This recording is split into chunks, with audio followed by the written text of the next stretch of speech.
Picture this: an army of 8,000 life-sized soldiers, each with a unique face, standing in perfect formation, buried deep beneath the earth for over 2,000 years. This isn't the plot of a fantasy novel or an ancient legend, it's real. In 1974, farmers digging a well in China's Shaanxi province stumbled upon one of the most astonishing archaeological discoveries of all time: the Terracotta Army. But here's the mystery that still baffles historians today. Why would Qin Shi Huang, China's first emperor, go to such extraordinary lengths to create and then conceal this colossal underground force? What was their true purpose? Were they meant to protect him in the afterlife, or is there something even more profound hidden beneath the surface of this enigma? The Terracotta Army isn't just a collection of statues, it's a window into the mind of a ruler who believed his power transcended death. Qin Shi Huang didn't just conquer and unify China, he reshaped history itself. And yet, despite his towering legacy, the secrets of his terracotta warriors remain shrouded in unanswered questions. Some say they were a display of imperial might, a warning to enemies even in death. Others believe they were part of a grand spiritual blueprint, a way to carry his authority into the next world. But here's what's truly chilling: every warrior, chariot, and weapon was crafted with eerie precision, as if they were meant to spring to life at a moment's notice. This is more than just an ancient artifact, it's a puzzle that challenges everything we think we know about power, belief, and the lengths humans will go to defy mortality. Over the next few minutes, we're going to unravel the theories, the controversies, and the startling clues hidden within this silent army. We'll explore the whispers of rebellion, the possible connections to lost technologies, and the eerie coincidences that suggest there's far more to this story than meets the eye. So, if you've ever wondered what drives a man to build an empire of clay and stone, or why thousands of artisans would dedicate their lives to a project meant to vanish beneath the earth, stay with us. Because the truth behind the Terracotta Army might just rewrite history as we know it. One ordinary day in March 1974, a group of farmers near Xi'an were digging a well when their shovels struck something hard, something that wasn't earth or stone. At first, they thought it was an old brick or a piece of pottery. But as they kept digging, fragments of a clay face emerged, its features eerily lifelike despite being buried for centuries. Word spread quickly through the village, and soon archaeologists arrived to uncover what would become one of the most jaw-dropping finds in history. The deeper they dug, the more the earth revealed row after row of terracotta soldiers standing in battle formation, their hollow eyes staring into the dark as if frozen in time. Each figure was meticulously detailed, from the intricate braids in their hair to the tread on their shoes. And it wasn't just soldiers, there were horses, chariots, and even weapons, many still sharp enough to cut flesh after 2 millennia underground. The scale was unimaginable. This wasn't a handful of statues, it was an entire army, stretching across pits the size of football fields, with thousands more likely still undiscovered. What made the discovery even more astonishing was how perfectly preserved everything was. The paint on the warriors' uniforms still held traces of vivid color, purples, reds, and greens before exposure to air caused them to fade. Some figures wore armor so detailed you could see the stitching in the clay. Others held real bronze weapons, their blades forged with techniques that rival modern craftsmanship. For the archaeologists, it was like stepping into Qin Shi Huang's world, untouched since the day his empire sealed it away. But here's the twist: this wasn't some forgotten tomb accidentally lost to time.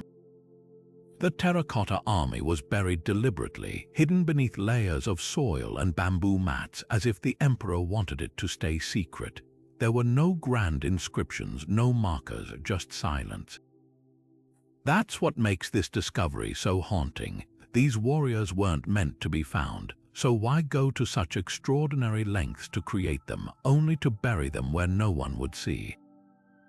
Was it fear, pride, or something far stranger? The answers might lie in the shadows of those pits waiting to be unearthed. Qin Shi Huang wasn't just any ruler. He was a man consumed by two driving forces, absolute power and an overwhelming terror of death.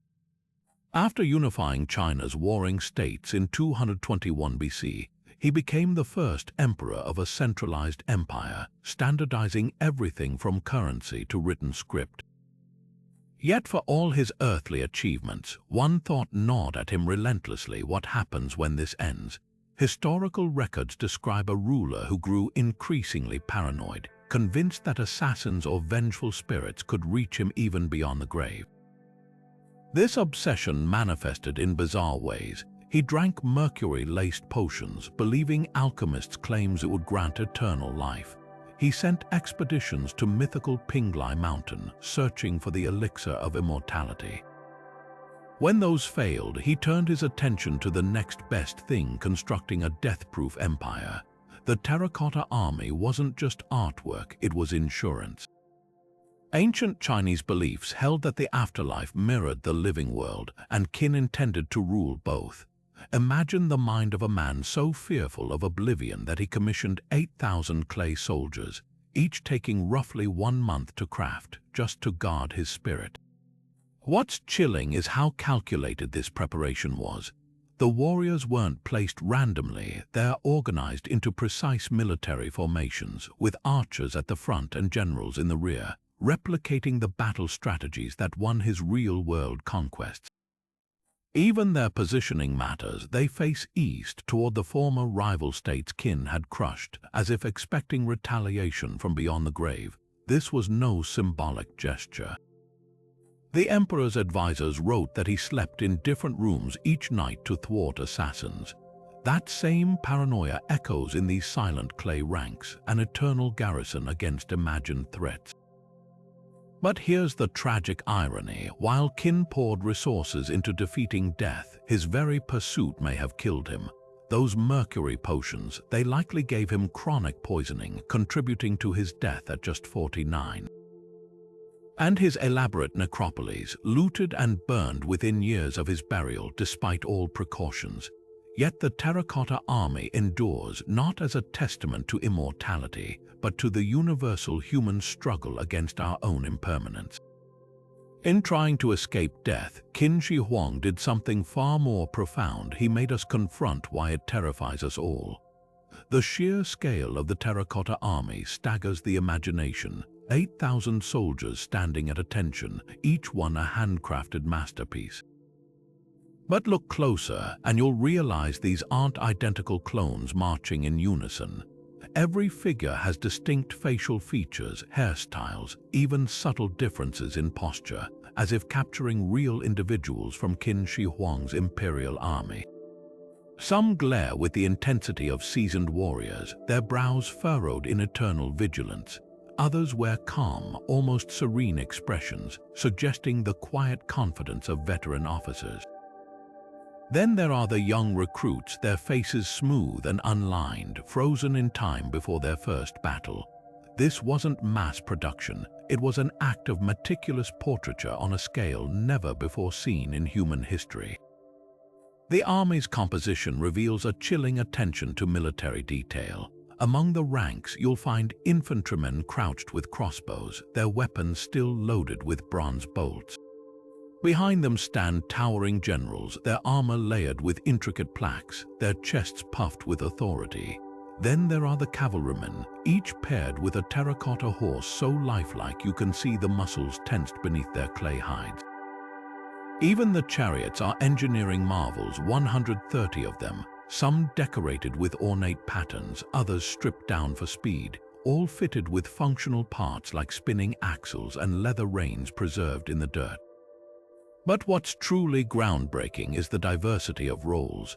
Beyond the frontline fighters, archaeologists have uncovered acrobats, musicians, and even scribes, proof that Qin intended to bring his entire court into the afterlife. The weapons alone tell a story of sophistication. Over 40,000 bronze pieces have been catalogued, from daggers to halberds, many still razor-sharp thanks to an advanced chromium coating that prevented rust. Some blades bear inscriptions naming their craftsmen, a quality control measure that echoes modern manufacturing. This level of detail raises a haunting question: how many lives were poured into this project? Historians estimate over 700,000 laborers worked for nearly 4 decades, shaping, firing, and assembling these figures in underground workshops. The kilns needed to fire each soldier would have darkened the skies for miles. And yet, despite this unimaginable effort, the emperor's final command was to bury it all: every archer, every chariot, every painstakingly crafted detail, where no living eyes would see them again. That paradox lingers in the dust of those pits, an empire's worth of artistry, hidden not to impress the world but to conquer death itself. The creation of the Terracotta Army wasn't just an artistic endeavor, it was an industrial revolution centuries ahead of its time. Picture teams of artisans kneading local clay from the nearby Mount Lai, shaping it into limbs, torsos, and heads with the precision of master sculptors. Each soldier began as a hollow torso, molded around coiled clay strips, while arms and legs were crafted separately before being attached with strips of wet clay, an ancient version of modular assembly. The heads, though, reveal the true genius of this operation. Rather than using identical molds, artisans sculpted each face by hand, blending 10 distinct base molds with personalized details, a scar here, a subtle smirk there, to ensure no two warriors looked alike. Firing these colossal figures required engineering brilliance. Kilns the size of small houses dotted the landscape, reaching temperatures over 1,000 degrees Celsius, hot enough to transform soft clay into unyielding terracotta without cracking the delicate hollow interiors. Workers stacked soldiers carefully inside, using precisely spaced supports to allow heat circulation, a technique that prevented explosions during firing. The logistics were staggering. Just one warrior weighed over 300 pounds, requiring teams to transport them from kilns to the burial pits without damaging the fragile, freshly fired clay. Some statues still bear the fingerprints of their creators, pressed into the clay as they smoothed a seam or adjusted a belt buckle, ghostly reminders of the human hands behind this mechanical process. The project's scale defies belief. Archaeologists have uncovered over 40 workshops in the necropolis complex, each specializing in different components: one pit filled with nothing but clay shoes, another with armor plates. The bronze weapons alone required mineshafts plunging 60 feet underground to extract copper and tin, smelted in furnaces that burned day and night. Transporting materials demanded an empire-wide effort: timber from Sichuan for kiln fuel, iron from Shandong for tool-making, even mercury from Hunan for the emperor's infamous rivers of immortality in his tomb. What's truly humbling is how these ancient craftsmen solved problems we'd struggle with today. They invented slip-resistant clay mixtures to prevent statues from collapsing during assembly. They engineered hollow legs thick enough to support weight but thin enough to dry evenly. Some warriors even have removable heads, likely for easier kiln loadings, secured with hidden clay plugs. This wasn't just pottery, it was a symphony of physics, chemistry, and logistics, orchestrated without blueprints or hydraulics. And yet, for all their ingenuity, the greatest mystery remains: why pour such brilliance into something meant to vanish beneath the earth forever? The answer may lie not in the clay, but in the cracks between their fingers, the spaces where ambition and obsession blur into eternity. The burial complex housing the Terracotta Army reveals a mind that thought like a general even in death. Spread across 3 vast underground pits, the warriors aren't scattered randomly. They're deployed with chilling tactical precision, mimicking the battle formations that won Qin Shi Huang his empire. Pit 1, the largest and most staggering, stretches nearly the length of 4 football fields, containing over 6,000 infantry arranged in 11 parallel corridors. At the front stand 3 rows of crossbowmen, their weapons poised to unleash a deadly volley. Behind them, the main force of armored soldiers advances in tight columns, flanked by chariots whose wooden parts have long since decayed, leaving ghostly imprints in the earth. Pit 2 reveals an even more specialized combat strategy. Here, cavalry units form the vanguard, their terracotta horses frozen mid-stride, followed by a mix of archers, charioteers, and shock troops, a flexible strike force capable of adapting to any threat. The arrangement matches historical records of Qin's combined arms tactics, where different unit types supported each other's weaknesses, but it's Pit 3 that holds the most intrigue. Far smaller than the others, it contains just 68 figures, all high-ranking officers clustered around a command chariot. This wasn't a fighting force, it was the ancient equivalent of a war room, complete with ritual bronze vessels for planning ceremonies. Then there's the empty pit. Number 4 lies unfinished, its earthen walls bare except for traces of hastily abandoned tools. Some scholars believe it was meant to hold a reserve force, its construction halted by the emperor's sudden death.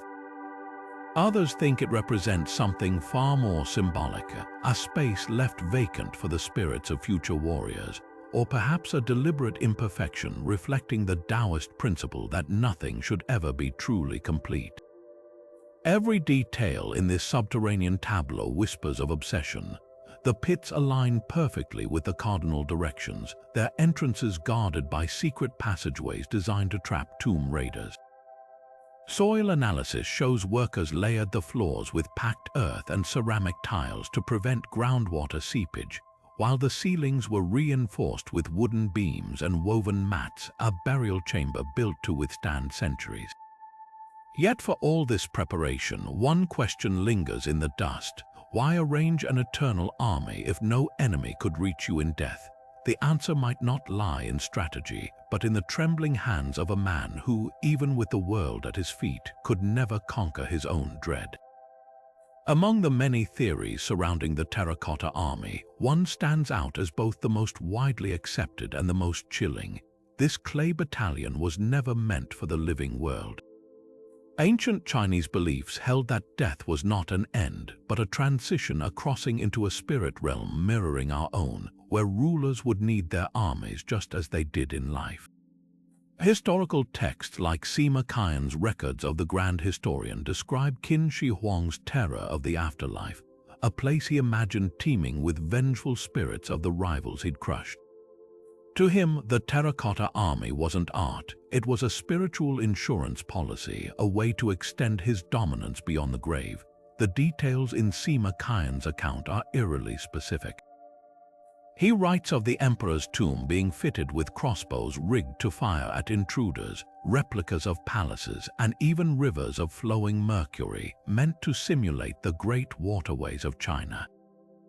But the warriors were the centerpiece, an eternal guard detail stationed in the shadowy borders between worlds. Their placement wasn't arbitrary. Facing east toward the conquered states of Kai, Yan, and Zhao, their stony gazes seemed to say, "My reach does not end here." The precision of their formations, archers at the ready, cavalry poised to charge, suggests these weren't symbolic sentinels, but a functional defense system for the afterlife. What makes this theory so compelling is how it mirrors Qin's actions in life. This was a man who standardized weights and measures across China, who built highways and canals to tighten his grip on power. Why wouldn't he apply that same meticulous control to the next world? The army's diversity, infantry, charioteers, even musicians, hints at a comprehensive afterlife court where every need, from warfare to entertainment, was accounted for. Even the weapons are telling. Unlike ritual burial objects often made of brittle ceremonial bronze, these blades were battle-ready, their edges honed to lethal sharpness, as if expecting real combat in the realm of ghosts. Yet there's a haunting contradiction at play. If the emperor truly believed these warriors could protect him, why bury them over a mile from his actual tomb? Some scholars argue it was a decoy, a grand distraction to lure tomb raiders away from his true resting place. Others point to the burnt remains found in the pit's evidence that rebels may have breached the complex shortly after Qin's death, perhaps in a final act of defiance against his tyranny. Whatever the case, the army's existence speaks to a universal human fear that power, no matter how absolute, is fleeting. In crafting these clay soldiers, Qin Shi Huang wasn't just preparing for the afterlife. He was confessing in 8,000 silent voices that even emperors tremble at the dark. There's another layer to this mystery, one that speaks less of fear and more of raw, unrelenting power. Imagine being a rival warlord or rebellious noble in ancient China, hearing whispers of an emperor who'd commissioned an army of clay soldiers to stand guard for eternity. The message would be unmistakable: my rule doesn't end with death. This theory paints the Terracotta Army not as a spiritual safeguard, but as a psychological weapon, a monument to dominance so vast it would echo through the ages. History is littered with rulers who built colossal structures to cement their legacies. The pyramids of Giza proclaimed the pharaoh's divine right to rule. The Colossus of Rhodes announced naval supremacy to every ship entering its harbor. Qin Shi Huang's terracotta legions fit squarely into this tradition, but with a twist. Where other monuments reached for the skies, his army was hidden beneath the earth, a secret flex of power reserved for the afterlife. The sheer audacity of its scale was the point. 8,000 soldiers, each unique, demanded resources and labor only an emperor could command. The logistics alone, clay sourced from distant mountains, bronze smelted in industrial quantities, were a silent boast. No one else could pull this off. What makes this theory so compelling is how it mirrors Qin's tactics in life. After unifying China, he didn't just disband rival armies. He confiscated their weapons and melted them down into bells and statues, literally reshaping the tools of rebellion into symbols of peace or subjugation. The Terracotta Army feels like a final, posthumous extension of that strategy. By burying a replica of his military might, Qin ensured that even in death, his enemies would remember who held the upper hand. The orientation of the warriors drives this home. Facing east toward the conquered states, their formation mimics the battle lines that crushed resistance during his reign, a permanent, unblinking reminder of his invincibility. Yet there's an irony here. Most displays of power are meant to be seen. Think of Trajan's Column or the Arc de Triomphe, designed for public awe. The Terracotta Army, by contrast, was concealed with almost frantic care. Layers of soil, hidden pits, booby-trapped tunnels. If this was a show of strength, why hide it? Perhaps the answer lies in the audience Qin cared about most, not the living but the dead. In Chinese cosmology, the spirit world was just as real as the physical one, and its inhabitants, ancestors, rivals, even deities needed convincing too. A hidden army, then, wasn't a missed opportunity for propaganda. It was a warning whispered in the dark, meant to reach ears we can no longer hear. This duality, visible might and invisible threat, reveals the genius of Qin's design. The army's existence, once discovered, sends shivers down the spine of history, but its original concealment, that's the real power play. It suggests a ruler so confident in his legacy that he didn't need contemporary admiration. He was playing the long game, banking on the moment we'd dig it up centuries later and stare, slack-jawed, at the ambition of a man who thought he could intimidate time itself. There's a darker, more unsettling theory lurking beneath the Terracotta Army's clay surfaces, one that ties these silent soldiers to an ancient practice so brutal it chills the blood. Long before Qin Shi Huang's reign, Chinese rulers followed a grim tradition. When a king or noble died, their living servants, soldiers, and even concubines were executed and buried alongside them. These were no symbolic gestures. Tombs from the Shang and Zhou dynasties contain mass graves of real people, some showing signs of being poisoned, beheaded, or buried alive. The reasoning was simple yet horrifying. The dead would need their retinue in the afterlife. Then came Qin Shi Huang, the unifier who rewrote the rules. Historical records suggest he abolished human sacrifice, calling it wasteful and inhumane. But here's the twist: he didn't abandon the belief behind it. Instead of slaughtering his loyal troops, he commissioned an army of clay substitutes, each one a stand-in for what would have been a flesh and blood guardian. The terracotta warriors, then, weren't just an artistic marvel, they were a macabre innovation, a way to honor tradition without the rivers of blood. Evidence for this theory hides in the details. Earlier tombs, like those of the Shang Dynasty kings, contained skeletons arranged in military formations, an eerie parallel to Qin's terracotta ranks. Even the warriors' weapons feel like a nod to this transition. Unlike ritual burial objects often made of fragile jade or unsharpened bronze, these are real, battle-ready arms, as if the emperor couldn't quite shake the idea that his afterlife defenders might need to fight. But the most telling clue lies in the pits themselves. While Qin's complex holds thousands of clay figures, archaeologists have also uncovered the remains of a few dozen real people, likely high-ranking officials or concubines who may have been sacrificed despite the ban. This grisly overlap suggests the Terracotta Army was part of a messy, transitional phase between old brutality and new symbolism. Qin didn't just bury an army, he buried a cultural turning point, one where clay began to stand in for carnage. Yet the question lingers: was this progress or just pragmatism? Some historians argue the switch to terracotta reflected Qin's ruthlessly efficient mindset. Why waste able-bodied soldiers when you could mass-produce surrogates? Others see a glimmer of mercy, however faint. After all, the artisans who crafted these warriors left behind signatures, not screams. Their fingerprints pressed into wet clay whisper something profoundly human, the hope that even emperors can outgrow the darkness of their time. Here's what makes the Terracotta Army so perplexing. After spending decades and countless resources to create this masterpiece of military precision, why would Qin Shi Huang bury it where no human eyes would ever witness its grandeur? This wasn't some hastily concealed treasure or forgotten relic. It was a meticulously arranged spectacle hidden beneath layers of soil, as if its very existence was meant to be a secret. Archaeologists have long debated whether these pits were always intended to stay hidden or if they were part of a much larger, now lost necropolis complex that might have once included above-ground structures. The absence of inscriptions is telling. Unlike other ancient monuments covered in boasts, prayers, or dedications, the warriors stand silent. There are no grand declarations, no stone tablets explaining their purpose. Just row upon row of empty-eyed soldiers, their secrets locked in clay. Some scholars argue this silence is deliberate, suggesting the army was never meant for the living to interpret.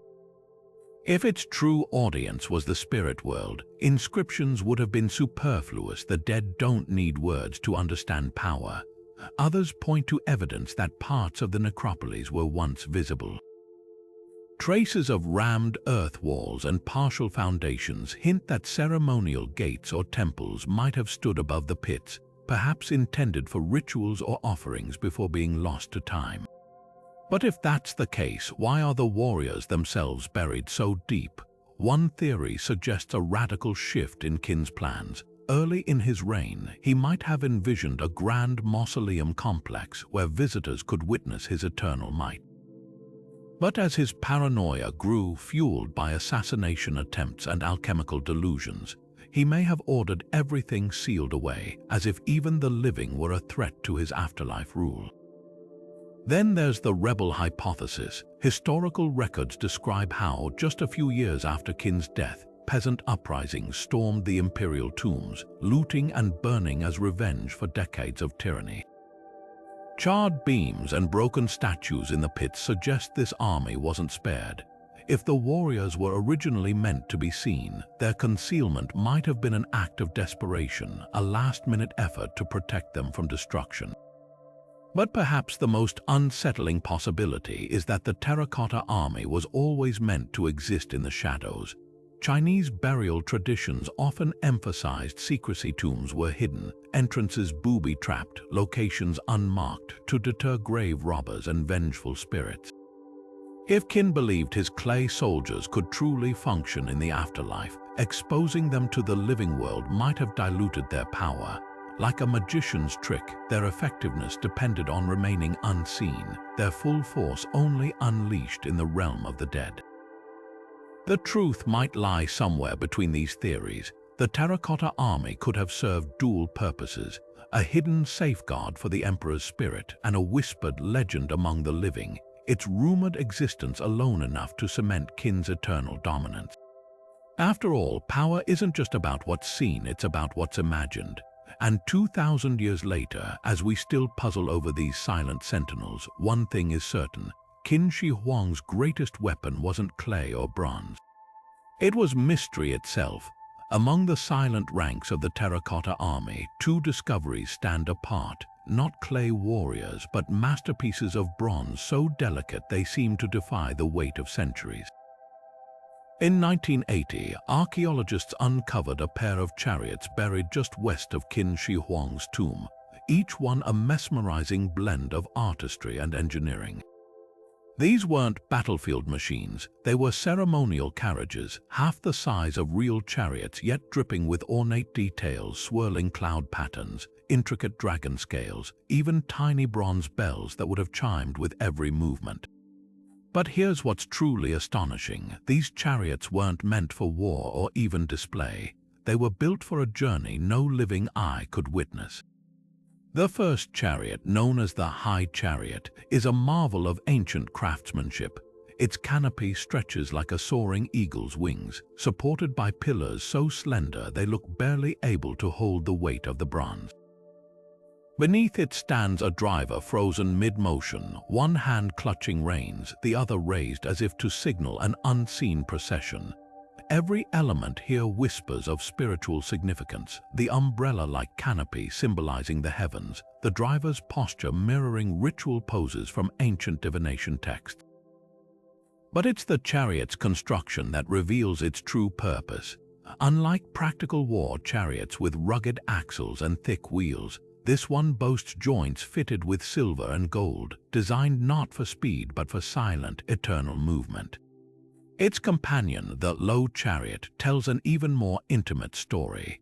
Enclosed on three sides with windows of perforated bronze, it resembles a mobile throne room. Inside, archaeologists found remnants of silk curtains and cushions, along with a dagger, likely a ceremonial gift for the afterlife.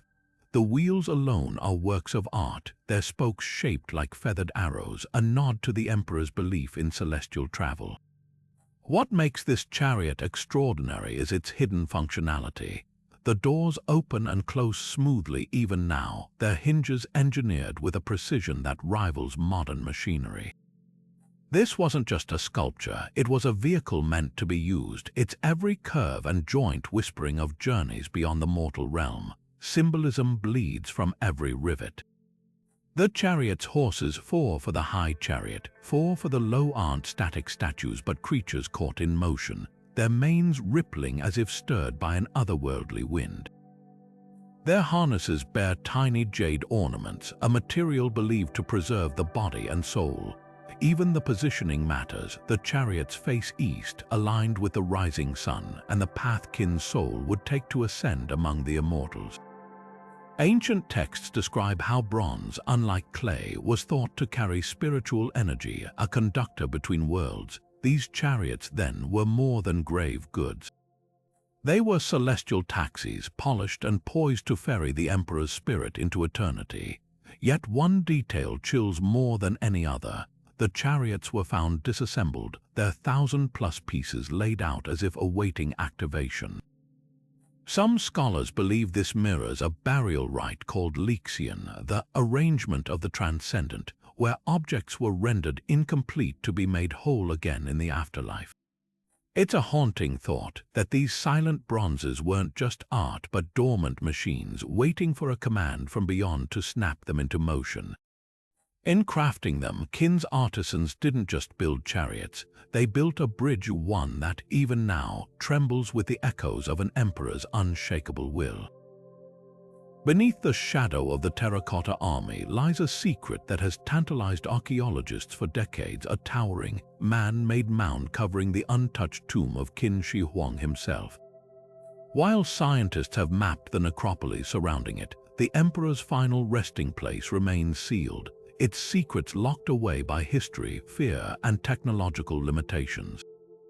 Ancient texts describe a subterranean palace brimming with unimaginable riches, pearls embedded in the ceiling to mimic stars, rivers of shimmering mercury flowing through miniature landscapes, even booby traps designed to strike down intruders with deadly precision.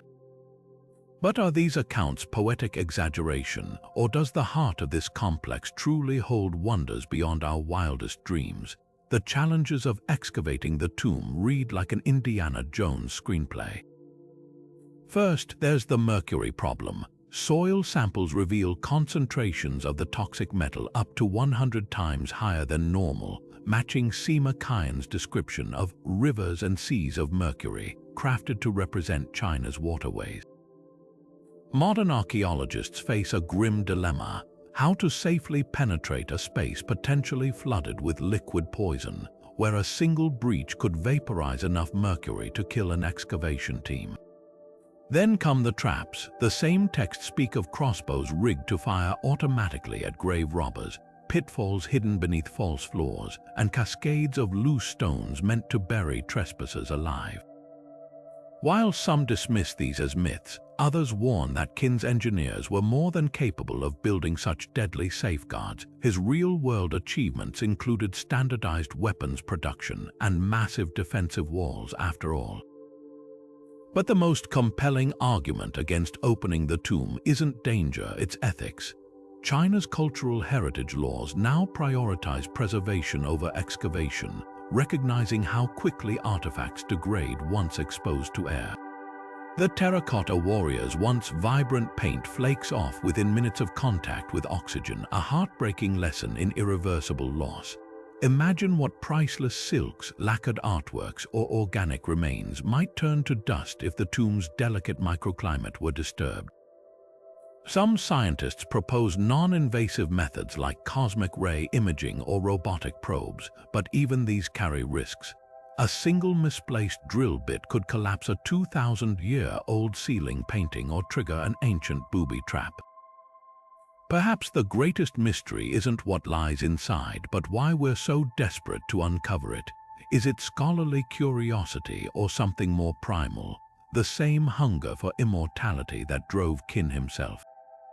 The unopened mound stands as a mirror, reflecting our own obsessions with legacy and conquest. For now, the emperor's secrets remain guarded by time, technology, and our own limitations, a reminder that some doors once shut are meant to stay closed. Sima Qian's ancient text, Records of the Grand Historian, paints a scene that sounds like something from myth, a tomb where rivers and lakes of liquid mercury flow through miniature landscapes, creating an eternal map of Qin Shi Huang's empire beneath the earth.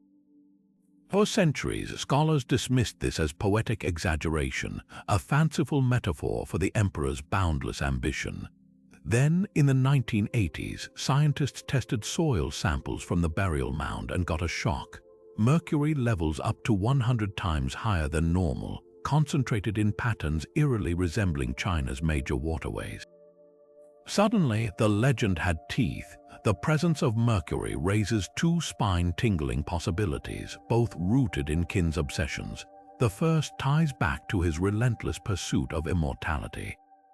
Alchemists of the era believed mercury held the secret to eternal life, a substance capable of purifying the body and transcending death.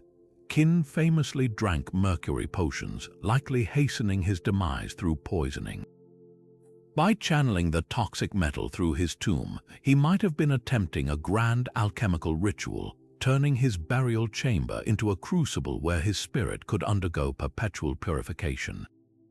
The symbolism is potent. Mercury's shimmering liquidity mirrored the life force itself, its endless flow a defiance of stagnation and decay. but there's a darker interpretation. Mercury's toxicity wasn't a side effect, it was the point. The emperor, paranoid even in death, could have engineered these poison rivers as the ultimate security system. Disturb the tomb and vapors would rise, choking intruders before they reached the inner sanctum. Ancient Chinese texts mention nightmare fumes emanating from certain tombs, a likely reference to Mercury's lethal volatility. It's a hypothesis that aligns with Qin's character. A ruler who standardized weapon designs for maximum efficiency wouldn't hesitate to weaponize chemistry itself. Modern technology offers eerie support for this theory. Ground-penetrating radar reveals the tomb's structure contains vast, unnaturally geometric cavities, perhaps reservoirs designed to hold the liquid metal. Even more chilling are the temperature fluctuations detected near the mound, suggesting mercury might still shift and evaporate within sealed chambers, just as it did 2 millennia ago. This wasn't just a burial site, it was a meticulously engineered death trap, its defenses as active today as when they were first sealed. Yet the most haunting question isn't how the mercury got there, but why go to such length. The answer might lie in Qin's vision of sovereignty, one that didn't end at the grave. By recreating his empire in miniature, complete with flowing rivers of quicksilver, he wasn't just building a tomb. He was staging his own apotheosis, transforming death into another domain to rule. Every toxic droplet was a declaration. Even the forces of nature would bow to his will. And if the soil tests are right, that declaration still echoes, seeping through the earth, waiting for the day science dares to uncover its full truth. The cultural tapestry of ancient China might hold threads woven from farther west than we ever imagined. A provocative theory suggests Greek artisans could have influenced the Terracotta Army's breathtaking realism, raising startling questions about connections between East and West centuries before the Silk Road's heyday. The evidence hinges on 2 startling discoveries: unprecedented lifelike detailing in the warriors' sculptures, and European DNA found in Xinjiang province dating to Qin Shi Huang's era. First, consider the artistic departure. Earlier Chinese funerary statues were stylized, almost abstract. Think of the Shang dynasty's simplified bronze figures. Suddenly, the Terracotta Army bursts onto the scene with anatomical precision. Realistic earlobes, individual fingernails, even subtle muscle tension in the legs of kneeling archers.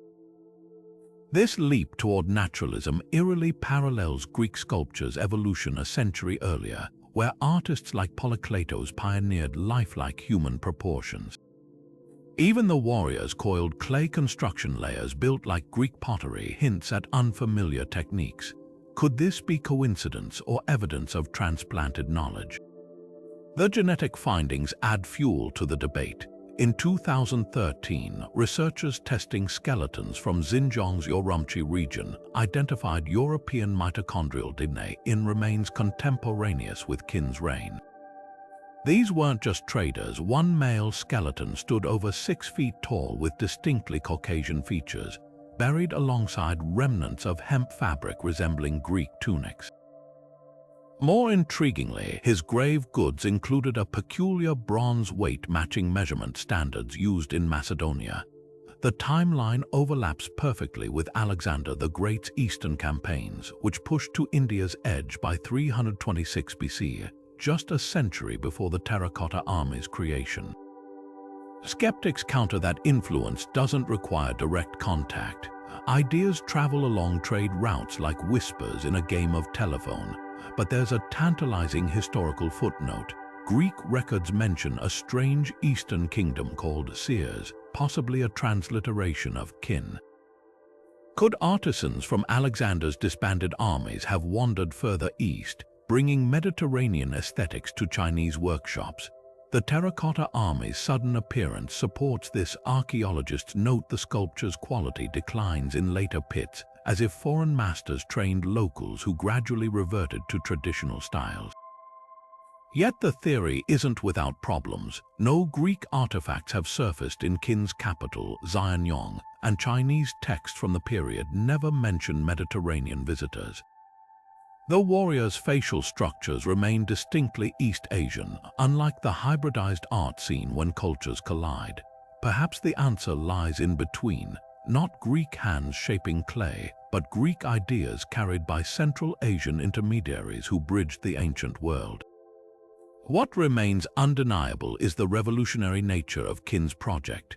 Whether sparked by foreign inspiration or native genius, the Terracotta Army marks a watershed in artistic ambition, one that forces us to reconsider how interconnected the ancient world truly was.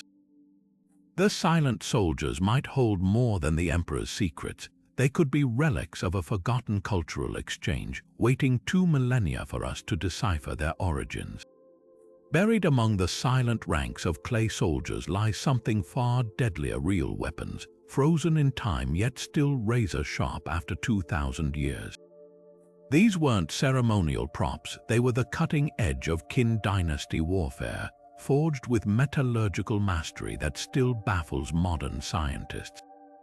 Picture a kneeling archer clutching his crossbow, the bronze trigger mechanism so precisely engineered it could still fire today. Or an infantryman's sword, its blade gleaming with an eerie chromium coating that shielded it from rust, an anti-corrosion technique Europe wouldn't rediscover until the 20th century. The crossbows alone are marvels of ancient engineering. Over 40,000 bronze bolts have been recovered, each one meticulously standardized down to the millimeter to fit any Qin army crossbow. The triggers are even more impressive. Cast from intricate bronze alloys, they feature a sophisticated 2-stage release system that allowed archers to hold their aim without straining, a technological leap akin to switching from flintlocks to rifles. Archaeologists tested replicas and found they could pierce armor at over 200 yards, making them the assault rifles of their day. But here's what's truly chilling. Many were found loaded, their strings still taut, as if the terracotta archers were seconds away from unleashing a volley when time stopped. Then there are the swords. Over 19,000 bronze blades have been catalogued, from daggers to 6-foot halberds, their edges so finely honed they can still draw blood. Metallurgists analyzing them discovered something revolutionary.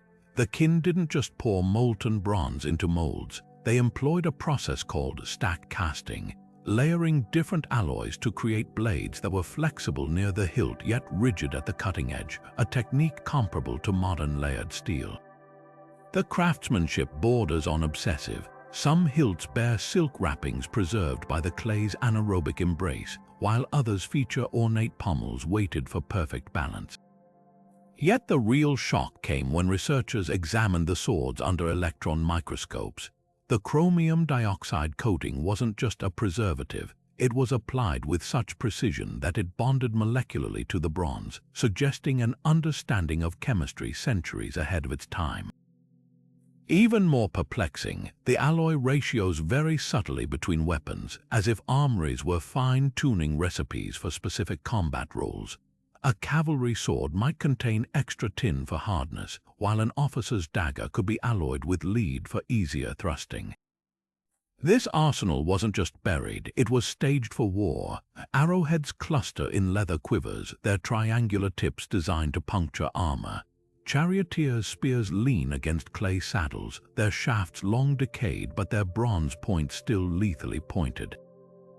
Even the logistics astonish. Each pit contains weapons in exact ratios to historical army records. 1 crossbow per 5 infantry, 3 spears per chariot. The message is unmistakable. This wasn't a symbolic gesture. It was a fully stocked armory, prepped for battles the emperor believed would rage beyond death. What makes these weapons so unsettling isn't their age, but their readiness. That chromium coating, it wasn't just about preservation, it was about perpetual preparedness. The Qin didn't just want their weapons to last, they wanted them to kill today or in 1,000 years. When you stand before those cases of gleaming blades, you're not looking at artifacts. You're staring into the mind of an empire that treated eternity like just another frontier to conquer. What we see today, rows of dusty terracotta figures standing in muted earth tones, isn't how Qin Shi Huang's army was meant to look. When these warriors were first placed in their pits over 2,000 years ago, they blazed with color. Imagine walking through those underground corridors when they were freshly painted. Every soldier's face flushed with realistic pink tones, their armor lacquered in rich blacks and deep reds, their sashes tied in vibrant purples and greens. Some wore headpieces dusted with shimmering mineral powders to catch the flicker of torchlight. Others had irises so painstakingly detailed they seemed to follow you across the room. This wasn't a monochrome monument, it was a symphony of pigments, each hue chosen with symbolic purpose. Archaeologists have identified over a dozen different paints on the warriors' fragments. Cinnabar, a mercury-based red, colored lips and insignias, a nod to vitality and power. Malachite's lush green adorned sleeves and hems, while azuritte's deep blue traced intricate geometric patterns on armor. The most surprising discovery, some faces bore layers of organic pigments mixed with egg or animal glue, creating a subtle flesh tone that made each warrior eerily lifelike. Traces of synthetic hand purple, a pigment so rare it was lost to history for centuries, have been found on high-ranking officers' robes, marking their elite status. These weren't just decorative choices, they were a language of power, written in chemistry and light, yet the tragedy of these colors lies in their fragility. The moment the warriors were exposed to modern air, their painted surfaces began to curl and flake like burnt paper. Within minutes, once vibrant hues crumbled into dust. The culprit, the Qin artisan's technique itself. They applied pigments straight onto the unfired clay, a method that bonded color deeply but left it vulnerable to humidity changes. When the tombs were sealed, the underground environment stayed perfectly stable, preserving the paint for millennia. But the instant archaeologists breached those chambers, moisture fluctuations caused the lacquer undercoat to shrink faster than the clay beneath, tearing the paint apart molecule by molecule. Conservators now face a heart-wrenching dilemma. Some pits remain deliberately unexcavated, their warriors still sealed in the dark, their colors intact but invisible. Others, like the famous kneeling archer, were rescued mid-collapse, his surviving patches of pigment preserved under microscopes and humidity-controlled glass. New technologies offer glimmers of hope. Multispectral imaging can now read faded paint residues invisible to the naked eye, while chemical stabilizers may one day allow safe exposure. But for most warriors, their original brilliance exists only in forensic recreations, ghostly echoes of an army that was never meant to fade. The loss of these colors isn't just an artistic tragedy, it's a historical blind spot. Those pigments held clues to Qin's world, why certain troops wore specific colors, how rank was displayed visually, even what shades were considered sacred or ominous. A single flake of paint could have rewritten our understanding of ancient Chinese color symbolism. Now, researchers race against time, using X-ray fluorescence and 3D modeling to reconstruct palettes from microscopic residues. Each speck of surviving pigment is a puzzle piece, whispering secrets about an empire that saw the world and the afterlife in colors we can barely imagine. What remains haunting is the contrast, the silent, earthen figures we see today versus the chromatic army that once stood ready. It's a reminder that history isn't just about what survives, it's about what slips through our fingers the moment we reach for it. The warriors' faded hues embody a paradox. The more we uncover, the more we realize how much has already vanished. And perhaps that's the most profound lesson Qin's army teaches us, that some truths, like those once vibrant paints, are only visible in their absence. Beneath the grandeur of the Terracotta Army lies a chilling truth, one that speaks not of artistry but of sacrifice. Scattered throughout the burial complex, archaeologists have uncovered mass graves holding the remains of workers, their bones twisted in ways that tell a grim story. Some skulls show blunt force trauma, others bear marks of strangulation, while a few skeletons still clutch tools in hands frozen mid-motion. These weren't natural deaths. They were executions carried out with cold precision to ensure the emperor's secrets died with those who built them. Historical records from the era describe Qin Shi Huang's infamous decree: anyone involved in constructing his tomb must never leave alive. The reasoning was brutally practical. These workers knew everything: the location of hidden passages, the designs of deadly traps, even the precise layout of mercury rivers meant to poison intruders. In life, their skills had been invaluable. In death, their knowledge became a liability. The scale of this purge was staggering. Sima Qian's writings mention over 70,000 laborers conscripted for the project, with entire workshops vanishing once their work was done. Modern excavations support this. Graves near the tomb contain not just adult males, but women and teenagers, suggesting entire families were silenced to eliminate any loose threads. The method of their disposal reveals even darker details. Some pits hold skeletons piled like firewood, their bodies dumped without ceremony. Others show more sinister planning: workers buried seated in neat rows, their hands bound behind them with cord that still leaves impressions in the surrounding clay. A few graves contain tools deliberately broken before burial, a symbolic severing of their connection to the earthly world. Most haunting of all are the mass graves near the tomb's perimeter, where skeletons wear iron collars linked by chains, their final moments spent shackled together in the dark. This wasn't just about secrecy, it was psychological warfare. By eliminating his workforce, Qin sent an unmistakable message to the living: defiance had consequences even beyond the grave. The parallels to his reign are unmistakable. After unifying China, he ordered the burning of philosophical texts and buried scholars alive who dared criticize his rule. The tomb's construction mirrored his governance: grand visions built on rivers of blood. Yet amidst this brutality, glimmers of defiance emerge. Some worker graves contain small clay figurines, crude versions of the emperor's own warriors hidden beneath their ribs. Others show evidence of last meals, with fish bones and millet residue suggesting final moments of dignity. Most poignant are the fingerprints pressed into clay fragments, deliberately left visible as if to say, "I was here."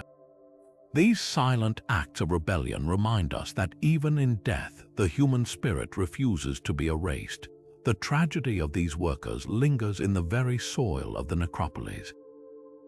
Their bones whisper a cautionary tale about the cost of absolute power and the fragile line between immortality and infamy. As we marvel at the Terracotta Army's splendor, we must also remember the hands that built it and the price they paid for an emperor's obsession with eternity. The Han Dynasty that rose after Qin's collapse faced a dilemma: how to honor tradition without repeating his excesses. On the surface, they condemned Qin Shi Huang's extravagance, painting him as a tyrant whose tomb symbolized wasted resources. Yet when you examine Han burial sites, a fascinating pattern emerges: scaled-down echoes of the Terracotta Army, as if they'd kept the idea but sanded off the edges. Take the tomb of Emperor Jingdi, where archaeologists uncovered pits containing miniature terracotta, figures no taller than 2 feet arranged in military formations. These weren't life-sized warriors but symbolic stand-ins, their simplified faces and postures reflecting a deliberate step back from Qin's obsession with realism. Even their construction was less labor-intensive, molded in batches rather than individually crafted. But the Han didn't just shrink the scale, they shifted the symbolism. Where Qin's army faced east in perpetual vigilance, Han figurines often cluster around spirit vessels and grain storage models, emphasizing prosperity over paranoia. The message was clear: a ruler's afterlife duty wasn't conquest but stewardship. This wasn't purely altruistic, it was brilliant political theater. By replacing Qin's militaristic displays with scenes of bountiful harvests, the Han positioned themselves as benevolent successors. Yet the underlying fear lingered. Excavations at Yongling Mausoleum reveal hidden crossbow triggers among the figurines, proof that even these gentler tombs kept defensive elements. Later dynasties took the concept further.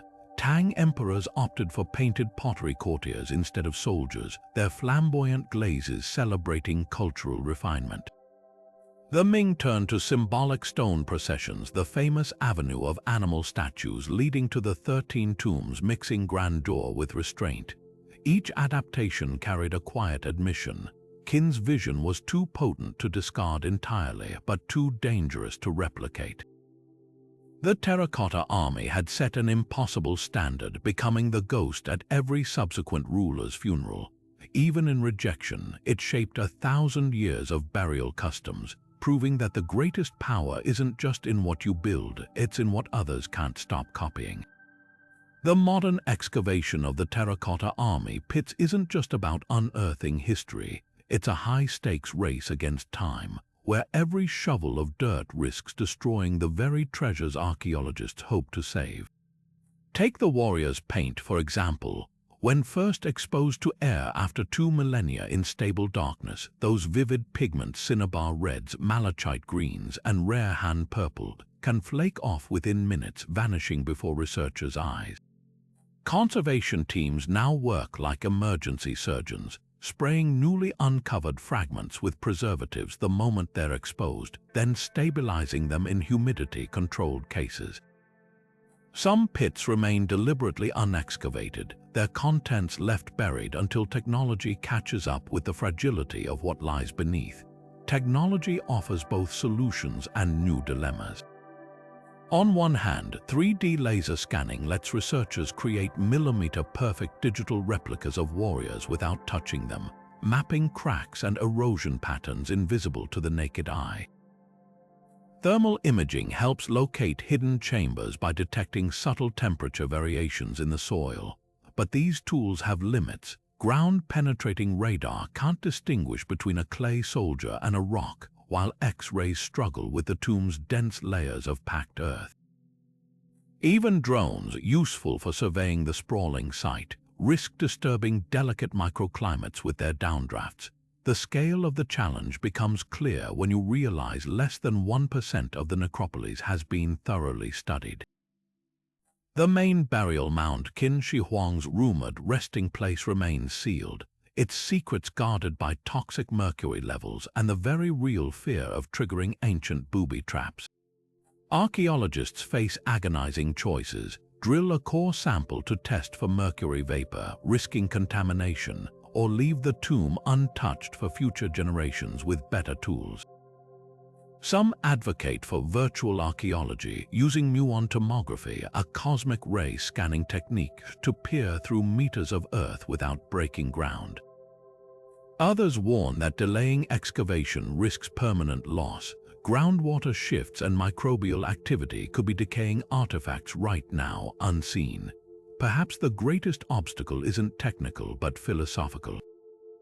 China's cultural heritage laws increasingly prioritize preservation over discovery, a reaction to past mistakes like the rushed excavation of the Ming Dingling tomb in the 1950s, where priceless silks turned to dust within hours.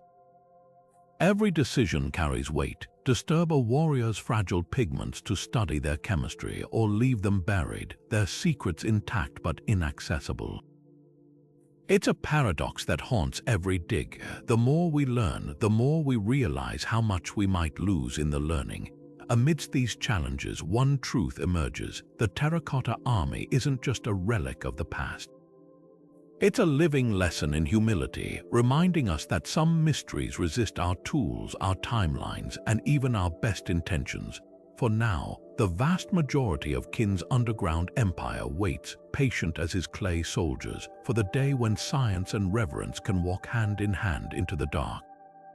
From the moment the first warrior's head emerged from that Shaanxi farmland, the Terracotta Army ceased to be just an archaeological wonder. It became a cultural lightning rod, reshaping how China sees its own past and how the world views ancient history. For modern China, these clay soldiers are more than relics. They're national symbols woven into textbooks, currency, and even political rhetoric. The warriors' stoic faces now grace the 100 yuan banknote, while replicas stand sentinel in government buildings as reminders of unity and enduring strength. School children learn not just about Qin's tyranny, but about the artistic and engineering prowess these figures represent, a subtle rebranding from oppressor to visionary. When Chinese astronauts carried terracotta warrior miniatures aboard the Shenzhou spacecraft, the message was clear. This empire's ambition now fuels a new kind of conquest.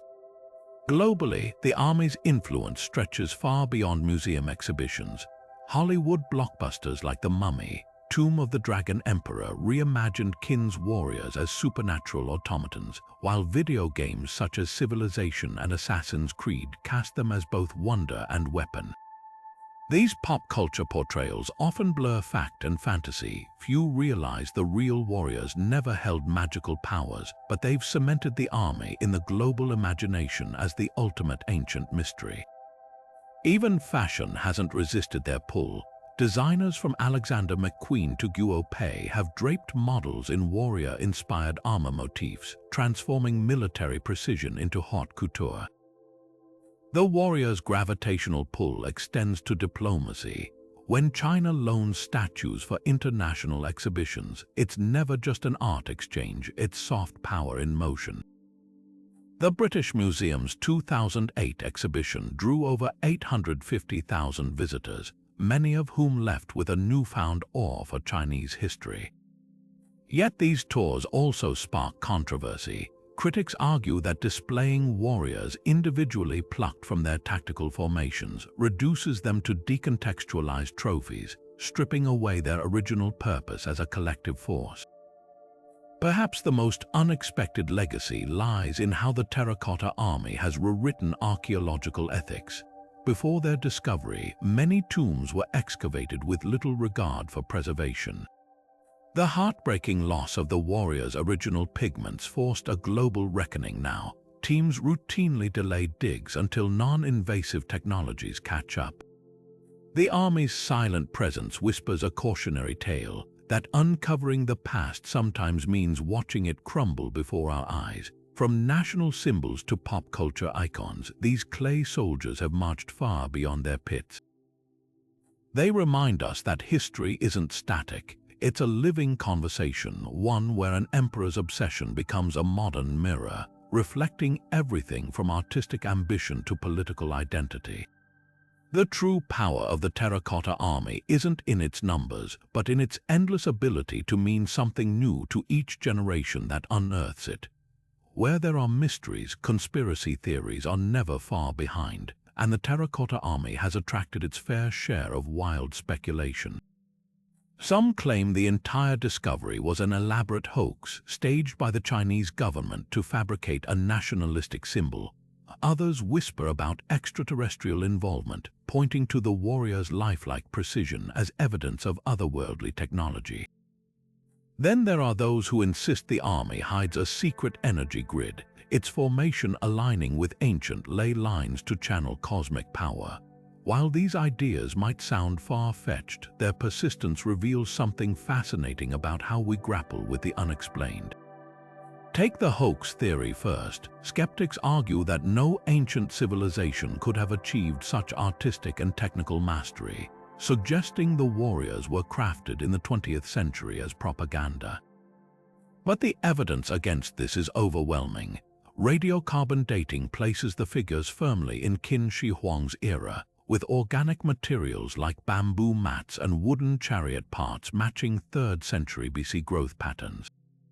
Even the soil tells a story. Mineral deposits on the warriors' surfaces show centuries of groundwater seepage, impossible to replicate artificially. And let's not forget the sheer scale. Faking 8,000 unique statues, each requiring a month to craft, would involve thousands of conspirators, an implausible feat of secrecy.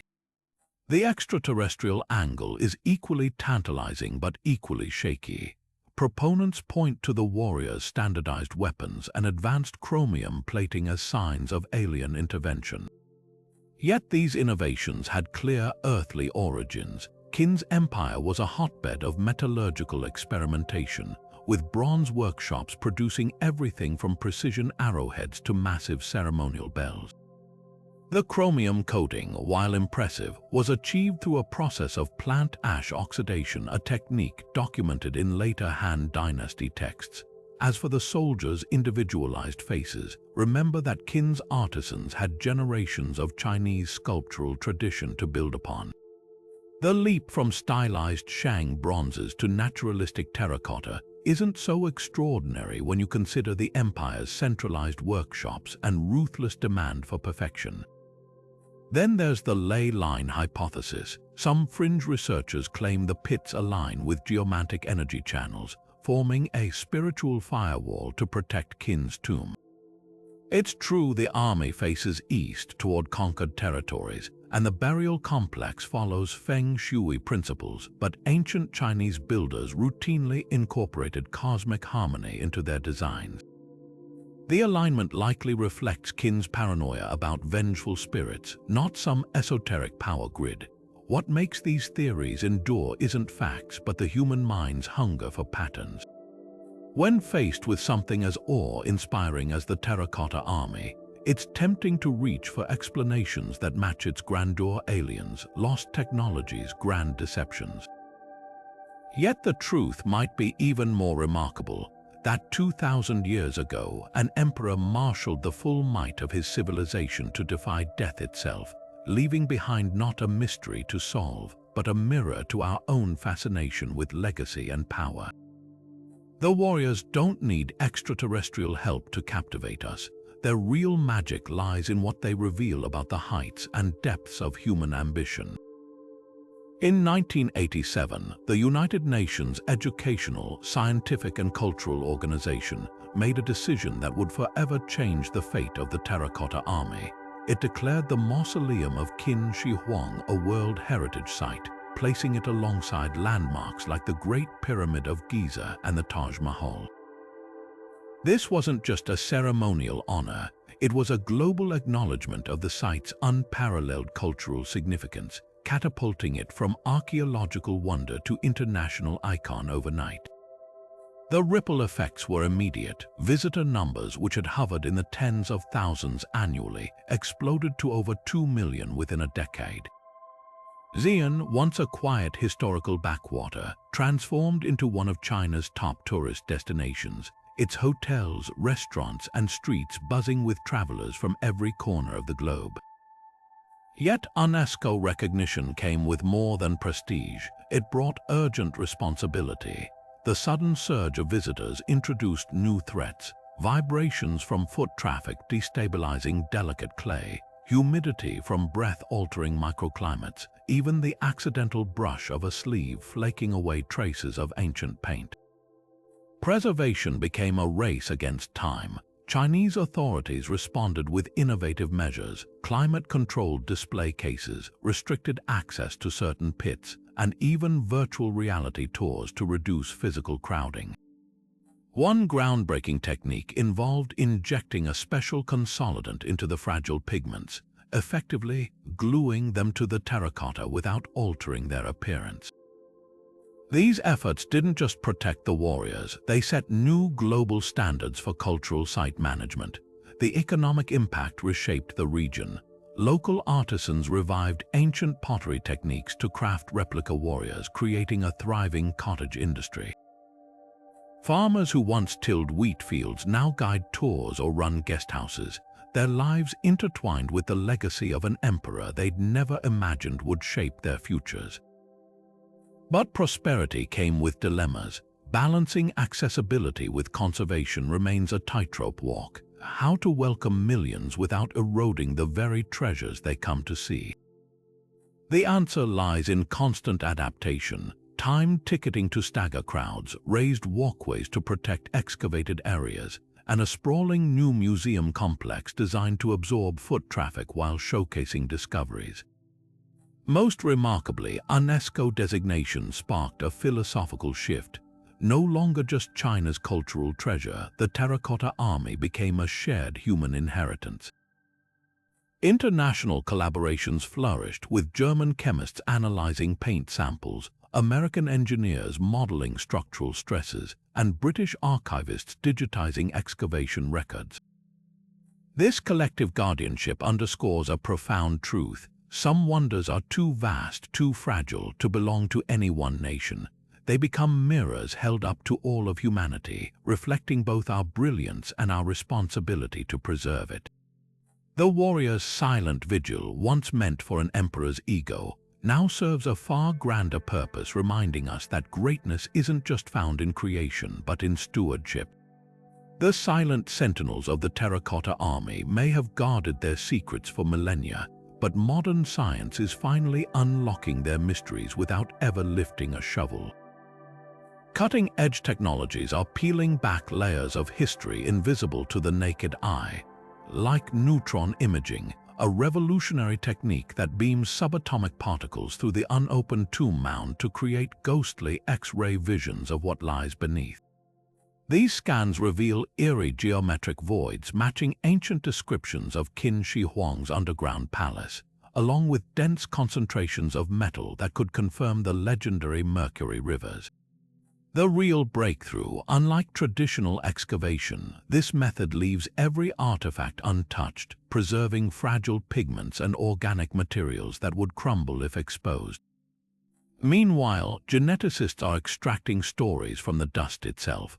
By analyzing DNA from worker remains found near the pits, researchers have reconstructed the faces and origins of those who built this colossal project. The findings shatter old assumptions. These weren't just local conscripts, but people hauled from across China's vast territories, their bones bearing traces of diets ranging from millet-based northern staples to rice-heavy southern fare. Isotope analysis on teeth enamel maps their migration routes, revealing how Qin's centralized bureaucracy moved human capital as efficiently as its standardized weights and measures. Some skeletons show healed fractures and arthritis patterns unique to specific crafts, allowing scientists to distinguish between clay kneaders, kiln tenders, and pigment mixers.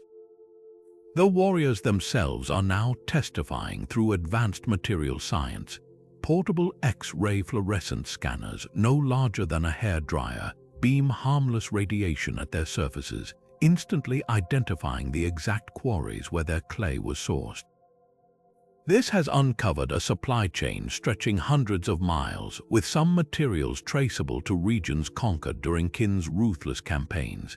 Even microscopic pollen grains trapped in the terracotta's pores are being analyzed, painting a picture of the ancient landscape, revealing, for instance, that workers labored under clouds of pine and cypress smoke from Mount Lai's forests. Perhaps most tantalizing are the efforts to decode the tomb's rumored booby traps without triggering them. Muon tomography, which uses cosmic rays to penetrate dense structures, has detected unusual metallic configurations near the burial chamber's entrance, arrangements that match Sima Qian's account of crossbows rigged to fire automatically. Robotics teams have developed snake-like cameras capable of navigating narrow air shafts, though debates rage over whether breaching even these channels risks destabilizing the entire mound. Every technological leap raises new ethical questions. Should we reconstruct warriors' original colors using augmented reality, knowing we'll never see them as the Qin did? Is it right to digitally unwrap the tomb when physical excavation remains too dangerous? These tools don't just reveal answers, they force us to confront how far we're willing to go in our quest for knowledge. What's certain is that each scan, each DNA strand, each particle beam brings us closer to hearing the whispers of an empire that thought it could silence death itself. And sometimes the most profound discoveries aren't in what we find, but in realizing how much more there always is to seek. The Terracotta Army stands as a testament to one ruler's obsession with immortality, but it's far from alone in the annals of history. Across continents and centuries, civilizations have poured staggering resources into monuments that defy explanation, driven by the same primal forces that moved Qin Shi Huang: the hunger for legacy, the fear of oblivion, and the unshakable belief that stone and clay could somehow cheat death. Take the Great Pyramid of Giza, built 4,500 years ago with 2.3 million limestone blocks, each weighing as much as an elephant. Like Qin's underground legion, it was more than a tomb, it was a machine for transcendence, its precise alignment with celestial bodies suggesting the pharaohs saw it as a cosmic elevator to the stars. The parallels are uncanny. Both projects demanded back-breaking labor on an unimaginable scale, Egypt's farmers toiling under the lash during Nile floods, Qin's conscripts molding clay until their fingers cracked. Both rulers justified this suffering with divine mandate, Khufu as the son of Ra, Qin as the first emperor ordained by heaven, and both monuments in their sheer audacity whisper the same unsettling question: what kind of power makes mortals dare such things? Then there are Easter Island's Moai, those brooding stone giants gazing inland from volcanic slopes.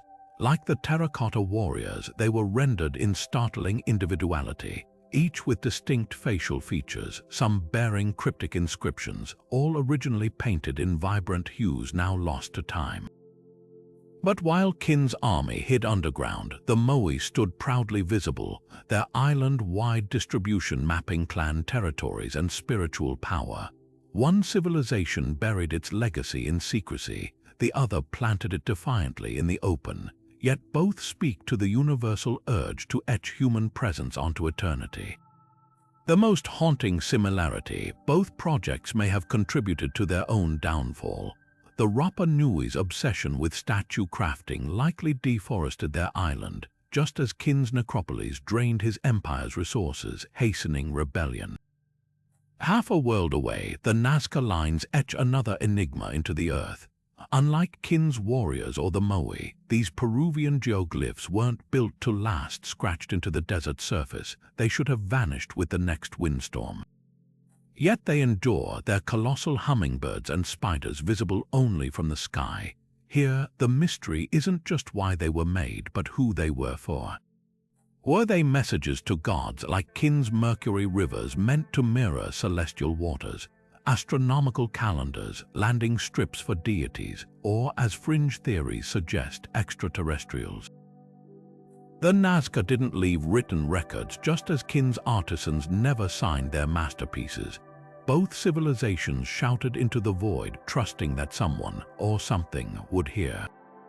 What binds these wonders together isn't just their scale, but their shared futility.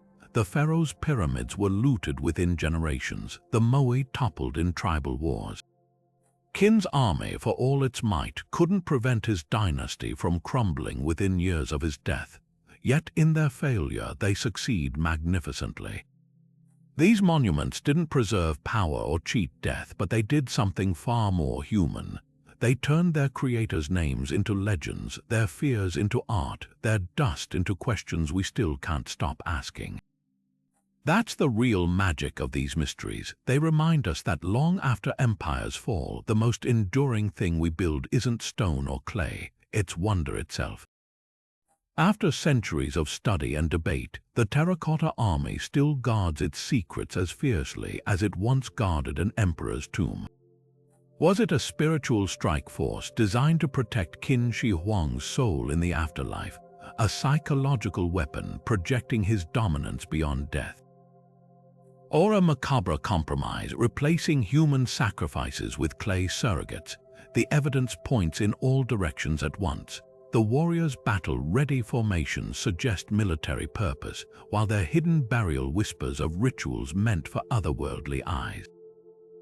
Their individualized faces could reflect respect for fallen soldiers, or a ruler's narcissistic demand for uniqueness even in eternity. What's undeniable is how these theories reflect our own fascinations back at us.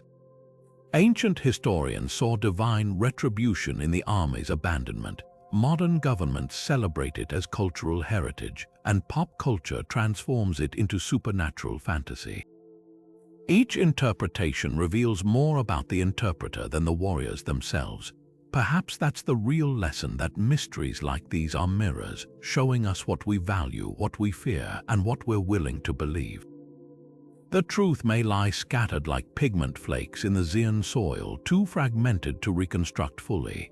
But that's the thrill of history's unsolved puzzles. They invite us to keep digging, questioning, and marveling. So here's where we turn it over to you. What do you think these silent soldiers were truly?